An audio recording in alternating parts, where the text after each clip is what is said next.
Welcome everyone to our Packers News pregame live right outside of Lambeau Field. We are 90 minutes away from the Packers home opener against the Detroit Lions. We'll bring you the latest on Kenny Clark's injury, some of the other Packers actives in just a moment. However, before we begin, as always, I want to remind you, you can be a part of our conversation. If you're over on Facebook, leave us a question, leave us a comment. Pete and I will address some of those toward the end of our discussion today. Packers defensive lineman Kenny Clark is out of today's game with a groin injury, which means the rest of the defensive line is going to be tasked with holding down the front against 14-year NFL veteran running back Adrian Peterson. Just last week against the Chicago Bears, Peterson hung almost 100 rushing yards on the ground on 14 carries against the Bears. It was quite the performance. They'll have a big task ahead of them, Pete. How are the Packers going to be able to improve their run defense without Clark? Well, you wouldn't think they would, right? I mean, he's their best defensive lineman, their best run stopper. So I guess the only way to do it would be to put more emphasis on the run, call more defenses to stop the run. I don't think Adrian Peterson's as good at this stage in his career as Dalvin Cook, so that might help the Packers' run defense a little bit too. And the Lions just don't have the weapons that Minnesota had, so Mike Pettin will be in position to call more run-oriented defensive calls if he wants to. Likely to replace Kenny Clark at nose tackle is defensive lineman Tyler Lancaster. Lancaster hasn't played more than 30 snaps since last year's game against the Oakland Raiders. Although it's going to be a difficult challenge for Lancaster in filling in at nose tackle for Clark, head coach Matt LaFleur said it's going to take a collective effort from the entire defensive line to replace Clark's production. Pete, how likely is it that Lancaster is prepared to step in for Clark at nose tackle? Well, he's played a decent amount of football. I don't know off the top of my head his snap count from last season, but he was out there enough. So he's kind of a veteran guy at this point, so he knows what he's doing.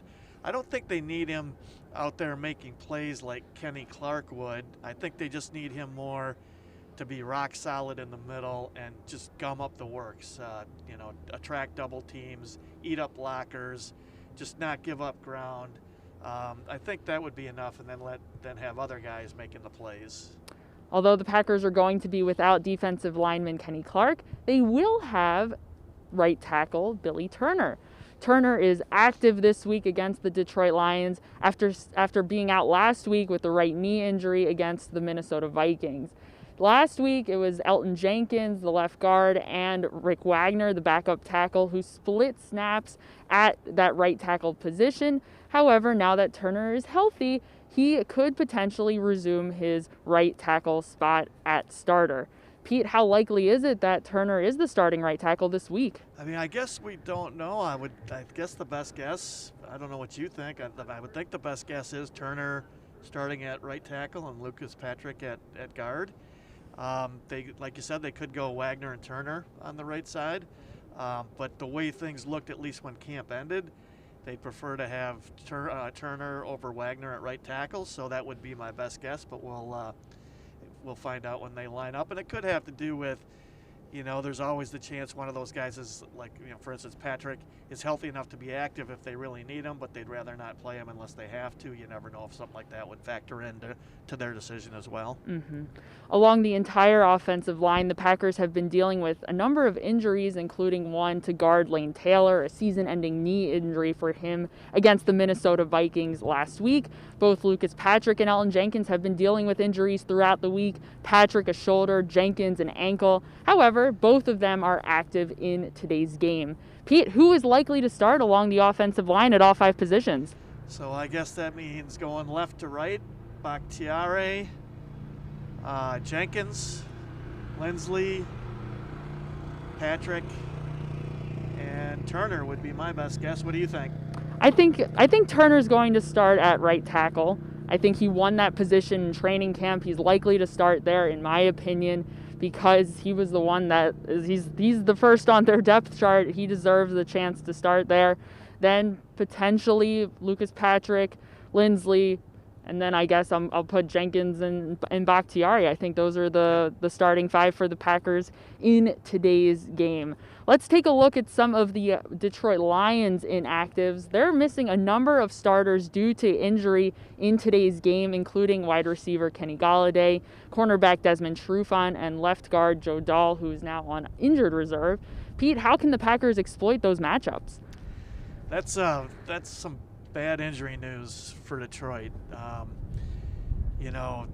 Kenny Golladay is a really good, kind of an underappreciated, really good receiver in this league.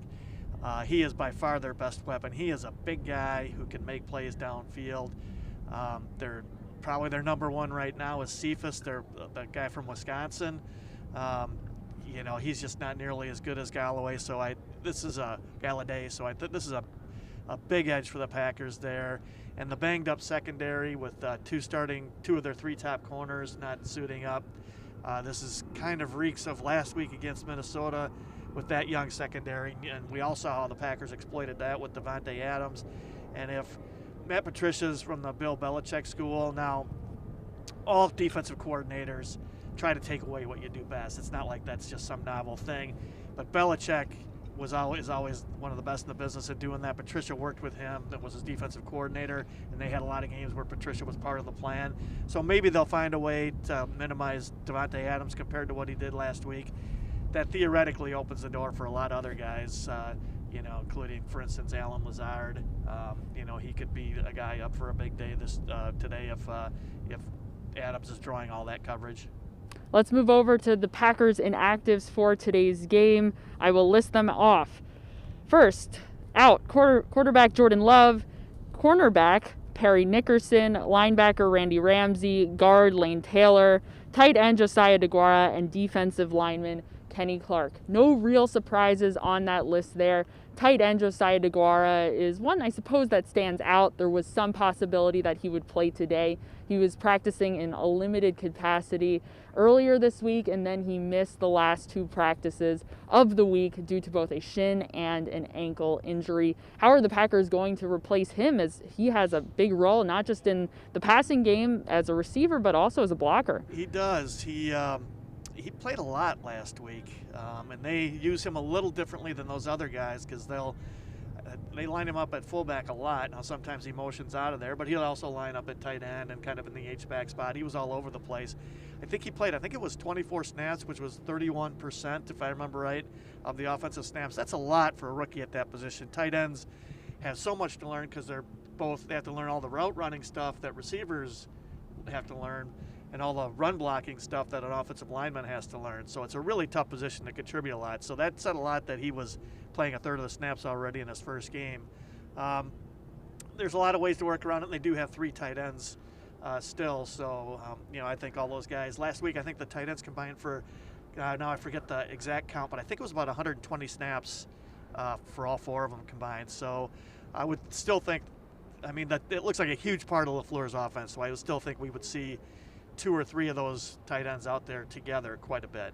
DeGuara is out. However, as our friend over on Facebook, Tyler, points out, Raven Green, the safety, is back. Green is used primarily inside that inside linebacker safety hybrid role. Pete, how likely is it that Mike Pettin continues to use him there heavily in today's game? I would think if he's up, that he'll be the guy. Redmond had been playing that spot.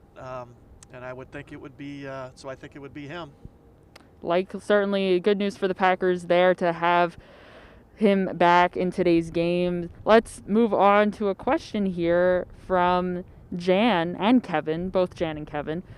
They want to know if Montravius Adams is going to replace defensive lineman Kenny Clark, who is out of today's game due to a groin injury. Earlier in today's show, we said that it's likely that backup defensive lineman and nose tackle Tyler Lancaster is likely to assume some of those snaps from Clark. However, head coach Matt LaFleur did say it's going to take a collective effort from the defensive line to replace the production that Clark would typically have. Pete, how likely is it that Adams sees some significant snaps in today's game? They don't have a lot to pick from. He's going to be out there a decent amount. I would think he'll be rotating through. Teams like to rotate the defensive linemen. They don't like those guys playing 80-90% of the snaps. They want to keep their snaps lower so they're fresh. They're big guys. They tire. They wear down.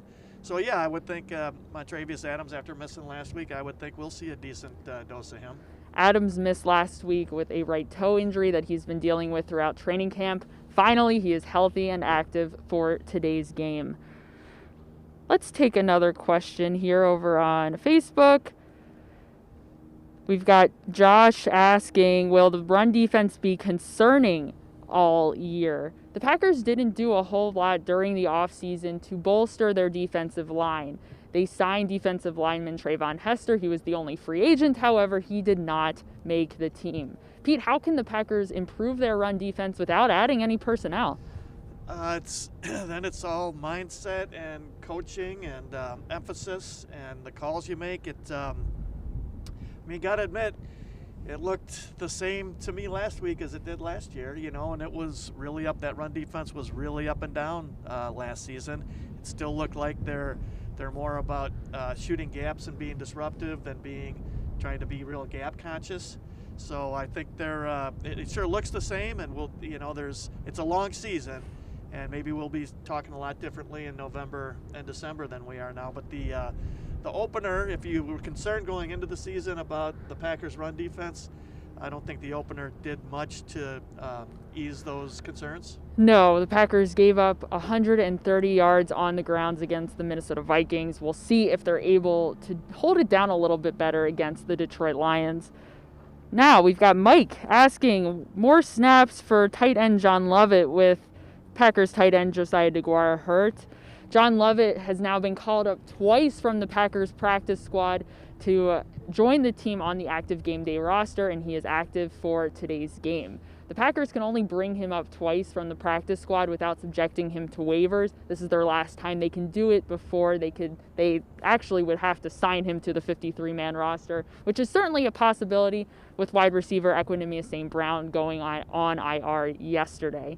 Pete, how likely is it that Lovett is able to get in the game more today? Yes, and that's a great point, and I was remiss not to point him out as a guy who's probably going to get some more snaps with DeGuara being out, also because LaFleur likes to line up that fullback as a fullback for blocking purposes, and while he can put tight ends there, Lovett's more of a true fullback, and they're better blocking. They're usually a little shorter. Even DeGuara is a little shorter than your usual tight end, and that makes them a little bit better at hitting a moving target, where as tight end, if you're lined up on the line, the guy you're blocking is probably right there in front of you. At fullback, they're several yards away, so you need a little more agility. And so, I would think we would see, Lovett 10 to 15 snaps today. I could see, who knows, maybe even more. Another offensive weapon that Mike wants to see more is running back A.J. Dillon. Dillon split snaps with running back Aaron Jones and Jamal Williams last week. However, he certainly was the third running backs in terms of snap totals last week. How likely is it that head coach Matt LaFleur will want to use Dillon more in the offense today? I would think this is going to be one of those things where as the season goes on, he plays more and more. I'm of the opinion they're really going to need this guy this season if they're going to be a good team. Aaron Jones is an excellent, he's one of the top. It's definitely a top 10 back in the league, in my opinion, and he helps make that offense go. But they've really got to monitor his snaps and touches. They don't want him touching the ball more than 20 times a game. He's just been too injury prone. It doesn't do them any good to have this great season and then have the guy hurt in January and not have him. So they need their backups to play, and they need a really good threat out there when he's not out there.